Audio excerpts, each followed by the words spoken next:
Hello again, Raw Guy here. So, as you can see, I am deep into this now. I'm going to be replacing a whole bunch of parts if you've been watching my previous videos. However, right now what I'm doing is I'm adjusting valves. I just cleaned the carburetor. This is a 2002 Grizzly 660. So, I guess what I wanted to share with you guys, if you haven't learned this little trick yet, and by the way, if I have to show you how to take off all this stuff, like your plastics and, you know, I mean, this is not necessary, taking off the wheels and stuff, but taking off your plastics and your gas tank, you probably should take your bike to a dealer. You can give it a shot if you wish, if you think you're mechanically inclined. However, dealing with valves is a tricky thing, because if you get the clearance wrong, you can end up damaging your valves, damaging your head. It's really not a good thing to do. So anyway, what I thought I'd share with you is, once you get to the point where you're going to be doing your intake and exhaust valves, specifically for the intake, we are going to be doing a clearance of 0.010. That's not even focusing. 0.010 for the intake, and for the exhaust, it's going to be 0.015. So, this is kind of cool. Actually, I learned this off of a forum a while back. So, 10mm bolts, nuts, focus, there we go, 10mm nuts on top of these tappets. And then you notice we have the actual tappet itself, the valve, where it actually contacts the valve. And this is where your clearance is going to be down here. With ATVs, a lot of the times, they don't get loose, they get tight. As you can see, I can't even fit my feeler gauge in there. So, yeah, that's the issue. So we're going to be doing the valve clearances for sure. Here's the little trick I'm talking about. A wood screw. Sorry, I'm doing this with my iPhone. I don't have my GoPro. This would be a little bit awkward with my helmet on. Number 2, Robertson. As you can see, it's used. Fits directly over top of your tappet. You can now adjust the clearance of this tappet, holding this from spinning while you tighten the retaining nut. So, where's my wrench? Where did that go? This was a last minute video idea, and I'm blocking the camera. Awesome. Okay, so basically what you're going to do, I can't do this one-handed. So when you tighten this, you're going to be holding that number 2 wood screw, or the number 2 Robertson wood screw, and that's not going to be affecting your clearance when you tighten this, because a lot of times when you tighten this without holding the tappet itself, it tightens it up, and it forces it down, and you're throwing your entire clearance out of whack. So that's a little tip. And the same goes for the front. I don't have those covers off yet.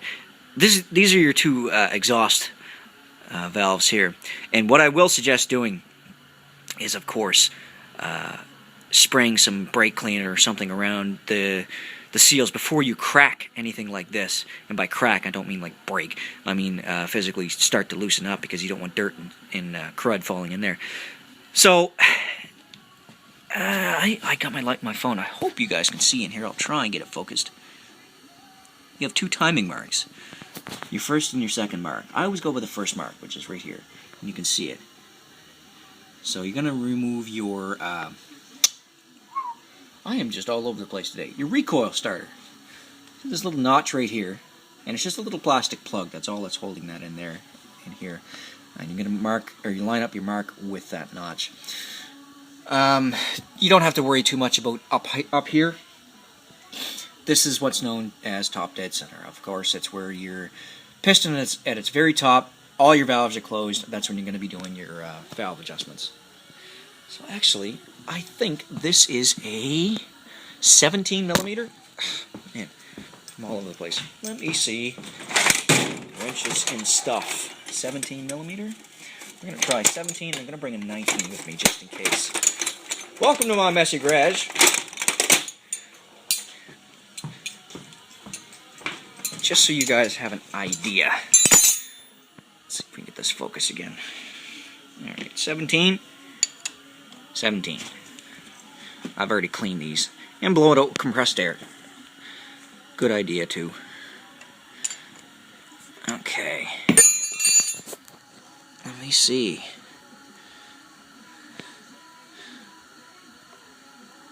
These are aluminum, so do not over-tighten them. And there you go. Same thing, same idea. It's a little tappet. You can get your wood screw on top of it and your wrench. These ones a little bit hard to access with the plastics on. Like I said, I'm doing everything kind of all at once to save myself time down the road. This thing's at around 9,000 kilometers now, so good time to inspect the frame, inspect everything else that's going on with the bike. I'm going to be draining the coolant, putting brand new coolant in it. Of course, you see I got the carburetor in the bag, it's all clean. Try your best when you're taking stuff like this, like your carburetor and things off, especially if you go and do a lot of mudding like I do. You want to make sure this is all really, really clean. This is all just obvious stuff. I shouldn't be able, I shouldn't have to tell you guys this anyway. You already know. You're not dumb. But anyway, yeah. So I'm just going to be continuing on with the maintenance, spring maintenance, and hopefully get out the trails for you guys soon. And if you check my last video, where it says that you cannot replace the upper ball joints on the upper A-arms, yeah, I did some further research, and no, you can't. I thought there might have been some sort of aftermarket kit or anything like that, without basically chopping off the end of those A-arms, the upper control arm, and welding on a new piece and a new ball joint. It's spend the money, get them. However, you got to realize this. I got 9,000 kilometers out of the original upper ball joints. So if you got to spend $400 every 9,000 kilometers, that's pretty decent.